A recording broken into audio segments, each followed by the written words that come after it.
नमस्कार। मैं बात करने जा रहा हूं सोनिया गांधी की नागरिकता को लेकर। सोनिया गांधी की नागरिकता और उनका 1980 के दशक में 1980 में ही उनका वोट बन जाना, जबकि नागरिकता उनकी 1983 में हुई थी। ये सवाल कई बार उठा। हालांकि अनुराग ठाकुर ने बाकायदा बहुत बड़े स्तर पर इसको उठाया था। फिर अमित मालवीय, जो कि बीजेपी की आईटी सेल देखते हैं, उन्होंने बहुत सारे ट्वीट किए। लेकिन जब अनुराग ठाकुर ने उठाया तो बड़ा सीरियस लिया गया। उस पर एफआईआर दर्ज करने के लिए कुछ लोग पहुंचे। एफआईआर पुलिस ने दर्ज नहीं करी। उसके बाद वो कोर्ट पहुंचे।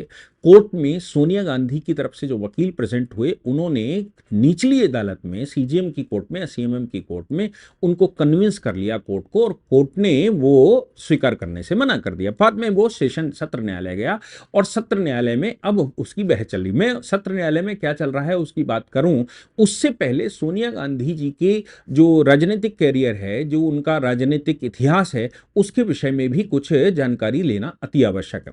ये मामला सबसे पहले आडवाणी जी ने उठाया था। उसके बाद सुषमा स्वराज जब बेल्लारी से चुनाव लड़ने गई थी, तब उन्होंने वहां पर बेल्लारी में उठाया था।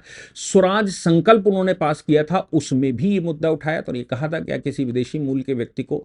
ये मुद्दा तब भी आया था जब यूपीए सरकार बनने का नंबर आ रहा था। अब्दुल कलाम साहब उस समय प्रेसिडेंट हुआ करते थे, तो लोग कहते हैं कि सुब्रमण्यम स्वामी ने उनको रोक दिया था, या अब्दुल कलाम साहब का स्टेटमेंट बाद में आया, उन्होंने कहा हमने मना नहीं किया। लेकिन विदेशी मूल का मुद्दा अदालतों में भी जाता रहा और सब जगह जाता रहा। अब एफआईआर का नंबर आया। उन्होंने कहा, जब ये सत्र न्यायालय पहुंचा तो सत्र न्यायालय में उन्होंने कहा हमें परेशान किया जा रहा है। सब पहली बात तो ये है कि 1980-81 का डेटा किसी के पास नहीं, हमारे पास भी नहीं। 1980 से 82-83 में ये कहा जा रहा है मैं तो नागरिक बनने के बाद ही वोटर बनी थी, लेकिन ये डेटा किसी के पास नहीं, ये सब हवा में बातें हैं। और मेरे पास जब उनसे कहा गया कि भाई आप बताओ, तो उन्होंने कहा मेरे पास इसका कोई रिकॉर्ड नहीं है, क्योंकि हम इस पर बहुत कुछ नहीं बता सकते।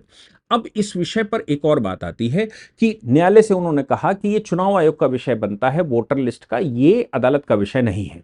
और ये होम नागरिकता का होम मिनिस्ट्री का विषय बनता है, ये अदालत का नहीं। हालांकि अदालत ने अगली तारीख डालते हुए इस विषय को पूर्ण रूप से सुनने का सत्र न्यायालय ने ठाना है। सत्र न्यायालय अगर खारिज करता है तो मुझे लगता है हाईकोर्ट जाएगा। हाईकोर्ट भी कुछ ऐसा कहता है तो सुप्रीम कोर्ट जाएगा, और उसके बाद चुनाव आयोग के पास जाना चाहिए कि चुनाव आयोग उसको डिसाइड करे।